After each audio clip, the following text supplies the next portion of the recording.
Hey y'all, it's Nancy the Handy Scandy. Welcome back for another crafty venture.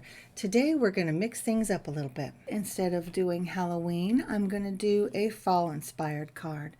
So you can see I have the Lattice A2 Background Die as well as this copper Spellbinders Glimmer foil, and I have my Glimmer hot foil system heating there on the right, and I'm trimming my foil down. I have everything on my desk. It's a bit cluttered, but I take care of that in just a second.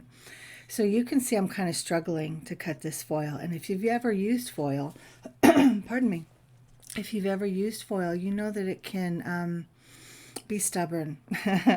So using my die cut machine was easier than scissors, but Spellbinders actually has a little cutter tool that I think might be amazing for this process. Now I've taken the advice of my sweet friend Lisa Mensing to make this particular sandwich, and the key is to create that hinge at the top with some light tack tape. So the cardstock goes on the bottom, and then you put your die plate detail facing the paper, and then you hinge it, and then you lift the die and you put the foil in between the paper and the die, and the pretty faces the pattern on the die. And then you can see in the Glimmer hot foil system there in the middle, it'll tell you when the platform is hot, and when it is, then you can place that sandwich onto the system, onto the platform, and then you push the timer button. When the timer button goes from flashing to solid green, it's ready. So then you create the next sandwich as you saw me do with the shim and the plate, and then you pull it off, and then you run the whole thing through your die cutting machine, and then you return it back, set the platform on the base, and here comes the magic. Now when you use the hinge, it keeps everything from shifting. It keeps the plate in place, the paper in place, the foil. So that hinge system is beautiful. It's a beautiful idea, and I would encourage you to use it. So I'm going to remove my tape as you saw me remove from the die, and here we go. Drum roll. Look at that. Isn't that stunning? Now this again is a background die. It's not a hot foil plate. So this is a beautiful way to stretch those dies, and you can do it with smaller dies, sentiment dies, you name it. So these are some other ones that I did off camera. So the black one, I really wanted you to see what the foil looked like on the dark cardstock. And now this one, if you look close, you can see green kind of in between the patterns.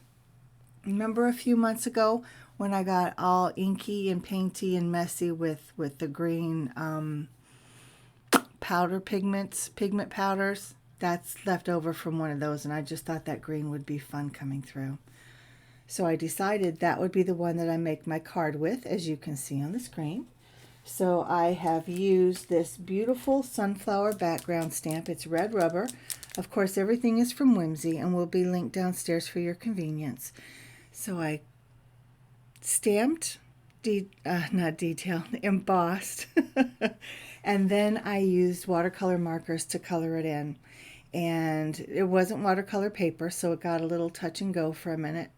I don't always think through what medium I'm going to use before I stamp. So anyway, then you could see I was using my circle dies, again from Whimsy. They are the Pierce and Stitch circle dies. I think it was the third to smallest one. I lined it up in the center of the sunflower, and then I cut the hole, as you can see, through the sunflower and the cardstock, and the background. And this is why, because I'm making a shaker, and it's so much fun. I used some tape to lift the sunflower up off the background, and look at this shaker mix, y'all. It's absolutely stunning. Now, of course, you know, this is from This Calls for Confetti, and it is called Autumn Buzz. You could see there were little bumblebees, there are sunflowers, wood grain pieces. Oh, it's just gorgeous. Just gorgeous. 3 sizes of the flowers, 3 sizes of the bees. It's one of my favorites. Definitely one of my favorites. So I adhered everything in place, made sure everything was glued down well, and then here you can see I just took a piece of twine and then a button from my stash just to kind of give it some more of that kind of homespun, fall-y country look. And I also did a sentiment. I did it off screen. Here I'm just stacking all of my acrylic blocks just to hold it down. But I added the sentiment that says Warm Wishes, and that is from the Christmas mini tag set. And I used the 2 smallest of my antique ATC frames to actually cut out the sentiment, and I adhered it down there at the bottom. You can see I also used 2 sizes of the Sunnies from the mix to embellish the outside, and I think it's an adorable card. I actually have a bonus card coming up that I was able to get finished. Look at that. Isn't that adorable? I love this technique, guys, using your dies to hot foil, whether it's a full background or whether it's something else. You can use sentiments, the whole 9, guys. Your imagination is your only limit.